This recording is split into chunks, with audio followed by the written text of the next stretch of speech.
मोह से मुक्ति, जब मन आसक्ति से मुक्त होता है। कुरुक्षेत्र की भूमि पर युद्ध चल रहा है। चारों ओर शंखनाद और रथों की गर्जना सुनाई दे रही है। अर्जुन अब युद्ध कर रहा है, लेकिन उसके मन में एक और प्रश्न उठता है। वो श्री कृष्ण से कहता है, हे माधव, मनुष्य को सबसे अधिक दुख किस कारण से मिलता है?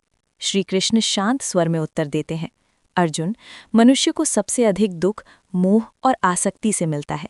जब मन किसी वस्तु, व्यक्ति या परिणाम से अत्यधिक जुड़ जाता है, तब दुख का जन्म होता है। हे श्रोताओं, यही सत्य हमारे जीवन में भी दिखाई देता है। जब हम किसी चीज़ को मेरा समझकर पकड़ लेते हैं, तब उसके खोने का डर पैदा हो जाता है, और वही डर धीरे धीरे दुख बन जाता है। श्री कृष्ण कहते हैं, अर्जुन, इस संसार में सब कुछ परिवर्तनशील है। जो आज है वो कल बदल सकता है। एक छोटी सी कहानी सुनिए। एक साधु नदी के किनारे बैठे थे। उनके पास एक सुंदर मिट्टी का घड़ा था। एक दिन उनका शिष्य बोला, गुरुदेव, ये घड़ा बहुत सुंदर है, आप इसका बहुत ध्यान रखते हैं। साधु मुस्कुराए और बोले, मेरे लिए ये घड़ा पहले से ही टूटा हुआ है। शिष्य आश्चर्य से बोला, कैसे?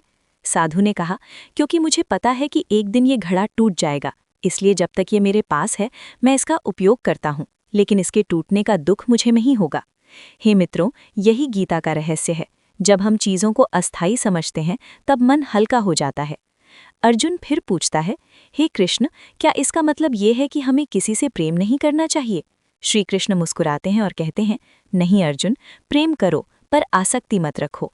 प्रेम स्वतंत्रता देता है, जबकि आसक्ति बंधन बन जाती है। सोचिए, जब हम किसी से सच्चा प्रेम करते हैं तो हम उसकी खुशी चाहते हैं, लेकिन जब हम आसक्त हो जाते हैं तो हम उसे अपने नियंत्रण में रखना चाहते हैं। यही अंतर प्रेम और मोह के बीच है। एक और कहानी सुनिए। एक व्यक्ति ने एक सुंदर पक्षी पाला था। वो पक्षी बहुत मधुर गाता था। एक दिन उस व्यक्ति ने सोचा, अगर मैं इसे पिंजरे में बंद कर दूं तो ये हमेशा मेरे पास रहेगा। उसने पक्षी को पिंजरे में बंद कर दिया।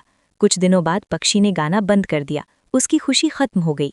तब उस व्यक्ति को समझ आया, जिसे वो प्रेम समझ रहा था वो वास्तव में मोह था। उसने पिंजरा खोल दिया, पक्षी उड़ गया, लेकिन जाते जाते फिर से मधुर स्वर में गाने लगा। हे श्रोताओं, जब हम किसी को स्वतंत्र रहने देते हैं, तभी सच्चा प्रेम जन्म लेता है।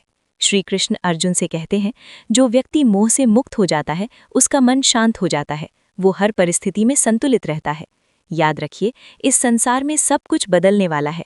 संपत्ति, संबंध, परिस्थितियां सब समय के साथ बदलते हैं।